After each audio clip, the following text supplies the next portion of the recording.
Breaking news mga kabayan, France sumali na sa Amerika, Pilipinas, Japan at Australia para palakasin ang depensa ng Pilipinas. France inihayag na dalawa sa kanilang malalaking barkong pandigma makikilahok sa darating na Balikatan Exercise 2026 sa Pilipinas. Kinikilala ng France na ang West Philippine Sea ay sa Pilipinas na pilit namang inaagaw ng China. Isang tangke ng Libyan Army sumabog matapos nitong gamitin ang balang isinuplay ng Pakistan sa kanila. May posibilidad na ang mga ammunition shell na ito ay mula at gawa sa China. Digmaan ng Iran at Amerika nagbabadya. 112 mga transport aircraft ng Amerika ang lumapag sa Middle East. Dala nito ang mga sundalo at gamit pang depensa. Military ng Iran ikinagulat ang paglipad ng mga A-10 Thunderbolt sa Persian Gulf. Combat ship ng Amerika nakapalibot din sa Iran na suportado ng US Air Force attack aircraft. Alyansang BRICS lalong humihina. India hinuli ang 3 barko na kabilang sa Iran Shadow Fleet. Ito ang mga pumupuslate ng mga illegal na langis sa Iran papunta ng China o Russia.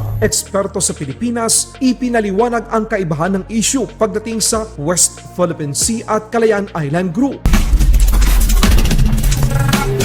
Dalawang barkong pandigma ng France makikilahok sa Balikatan 2026. Ito ang Mistral-class landing helicopter Duck FS Dixmont L9015 at ang Lafayette-class frigate na FS Acunet F713 at ang kanilang pandagdag na naval infantry, rotary wing aviation at drone ay nakrakdang sumali sa Balikatan 2026. Aalis ang mga kagamitang pandigma ng France sa naval base dito sa ika-17 ng Pebrero taong kasalukuyan. Ito ang magiging unang deployment ng isang malaking deck ng French amphibious assault vessel sa multinational drill na nakakita ng mas malaki at mas mahusay na mga contingent mula sa France upang palakasin ang ugnayan ng depensa ng Pilipinas. Sa ibang balita naman, sa Libya matindi ang sinapit ng isang main battle tank ng Libyan Army nang sumabog ito habang nasa live fire exercise. بالراح يا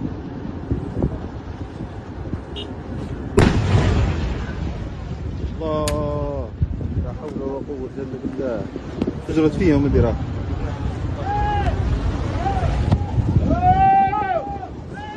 اسعاف اسعاف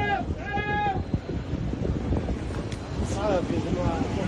Isa sa mga dahilan ng sanhi ng nasabing insidente ay ang ammunition na ginamit nito. Halos ganito rin ang sinapit ng mga tangke ng Thai Army. Sumabog ang kanilang main gun. Isa sa mga supplier ng mga ammunition ng Libyan Army ay ang bansang Pakistan, kung saan nakakuha ito ng malaking kontrata na umaabot sa $4 billion noong taong 2025 para sa pag-supply ng iba't ibang mga armas at ammunition sa Libyan forces. May posibilidad na ang mga ammunition shell na ito ay mula at gawa sa China. Balitang Middle East naman tayo mga kabayan. Malaki pa rin ang tsansa na maglunsad ng military strike ang Amerika sa Iran. Ayaw ng Iran na abandonahin ang paggawa nito ng mga sandatang nuklear at ballistic missile. Dahil sa pagtutol ng Iran, nasa 112 US Air Force C-17 ang dumating at parating sa Middle East. Ito ay palatandaan na maraming mga kagamitang pandigma at pangdepensa tulad ng Patriot missile at THAAD missile system ang inilagay ng Estados Unidos sa mga base militar nito sa anumang tangkang ganting gagawin ng Iran tulad ng bansang Jordan, Kuwait, Bahrain, Saudi Arabia, Qatar, United Arab Emirates, Iraq at maging sa Israel. Maliban sa mga destroyers at cruisers, dineploy din ng US Navy ang kanilang mga littoral combat ships sa Persian Gulf. Ito ay protektado naman ng mga A-10 Thunderbolt. Bukod tanging Amerika lang ang may kakayahan na gumawa nito. Alyansang BRICS dumadaan ngayon sa matinding pagsubok. Tinabla sila ng India. Indian Coast Guard hinuli ang 3 oil tanker ng Iran na konektado sa oil smuggling. Ang mga barko ng Iran ay nasa loob ng 100 nautical miles kanluran ng Mumbai sa India.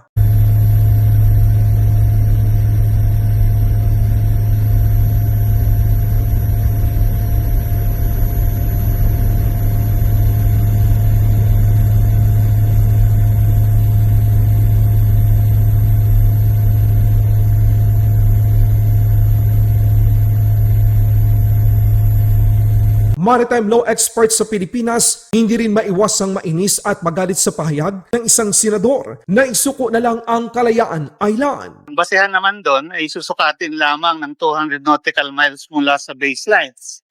Yung baselines po nasa RA 9522. So susukatin mo lang basta na pumasok sa loob ng 200 nautical miles yung issue or yung nangyayari, eh di pasok na yun sa ating isip. Ganun lang kasimple yun. Okay, kasi ito Hello. iko-quote ko lang po, Attorney Jay, dahil ito po ay galing na mismo sa news report. Ang binabanggit po ni Senador Rodante Marcoleta na hindi daw isinasaad ng arbitral award na ipinanalo ng Pilipinas kung saan daw nagtatapos ang West Philippine Sea. Ang sabi po ni Senador Marcoleta, yung po Republic Act 9522, alin ba ito? Yung Philippine Archipelagic Baseline Law, no?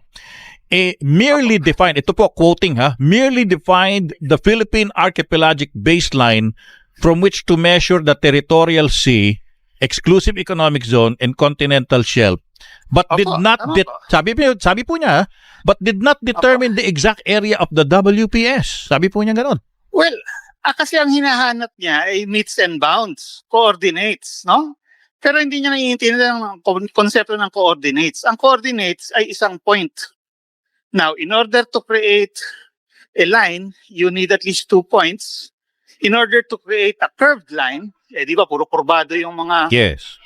zone natin. You Oo. need an infinite number of points. Oo, tama. So, actually yung hinihingi niya, hindi po talaga tama yan. Dahil una, pinipilit niya na kailangan daw yung meets and bounds para ma-establish yung ating claim.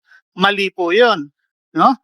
Ang kailangan lang natin ay mapakita yung ating entitlement bilang coastal state. Napatunayan na naman natin yon. After all, we are coastal state and vinindicate na tayo ng arbitral tribunal na we are entitled to the full 200 nautical miles. No? So, hindi issue yung wala ang meets and bounds. Yung sinasabi niya, kailangan daw ng mapa ng meets and bounds para mag-claim ka ng lupa, hindi po yun applicable sa dagat. No? Yes. Dahil iba po ang batas sa dagat. Opo. Oo. Ang entitlement po natin sa dagat ay base sa international law, sa UNCLOS, at ang requirement lang sa UNCLOS ay dapat yung area is within 200 nautical miles of your baselines. Okay. Kakailanganin lang natin yung mga meets and bounds na yun kung merong issue doon sa mismong boundary, no? Kung doon nangyayari. Pero kung pasok na siya, kunwari nasa 50 nautical miles, no, o kaya 100 nautical miles, nandun ang karamihan nangyayari dito sa West Philippine Sea, walang question yon na nasa loob na siya ng ating EEZ. Okay? Walang question. Opo. Pero, ang Wala po, opo. sinasabi po ni Senator Marcoleta, meron daw 4 na features na hindi daw sakop ng definition ng West Philippine Sea. Ang binanggit po niya, Pag-asa Island, Palau, Kalayaan, kasama pa rin daw sa, ano pa ito? Opo. So, Scarborough siguro, yeah. no? Pero, again, hindi niya iniintindi West Philippine Sea is the sea. The sea around these features. No? Yung mga land features, mga isla, hindi po yan obviously sea, hindi yan parte ng West Philippine Sea. yes. Ang karapatan ng Pilipinas dyan ay sovereignty, no? Bilang mga isla ng Pilipinas. Hiwalay na issue yon. Ibang batas yung applicable doon, hindi UNCLOS yon. Ang applicable doon ay customary international law na nagsasabi nga na as long as yung area ay under your full control and sovereignty, actual exercise of sovereignty, then it is yours. Oo, So hindi kailangan ng meets and bounds para doon. No, maghanap po siya ng meets and bounds ng lahat ng bansa ng mundo. Kung gusto niya, wala siyang makikita, Oo. no? Na naka-define ng bawat meets and bound ng bawat isla o bawat continent. So, parang sa palagay niyo ba, Attorney Jay, ito ay parang misunderstanding lang po ba sa konsepto ng maritime, ano tawag dito? features natin. Oo, ng archipelagic baseline natin. Hindi po, yan po ay kumbaga confusion nga talaga kung anong dagat, anong West Philippine Sea, at ano yung mga islands ng Kalayaan Island Group at saka dun sa Scarborough Shoal na hindi naman dagat, kundi mga isla at bato na subject to the sovereignty of the Philippines. Pinaghahalo-halo niya. Hindi niya hinihiwalay. Kaya yan, puro confusion yung inaano niya doon. Aha. Ilalagay niya doon. Aha. Laban Pinas.